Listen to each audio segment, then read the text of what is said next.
Wrightsville Beach MarineMax. My name is Brandon Woodard, and today I'm going to show you the new 2020 Sea Rate 210 SPX outboard. On the transom, we do have the 4-stroke Mercury outboard.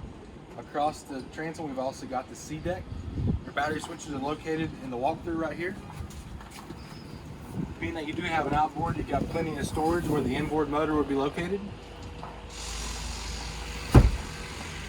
As you board your way into the boat, you'll notice we've got plenty of seating. This interior is the dune. The specific SPX is equipped with the dual captain chairs on both the port and starboard side.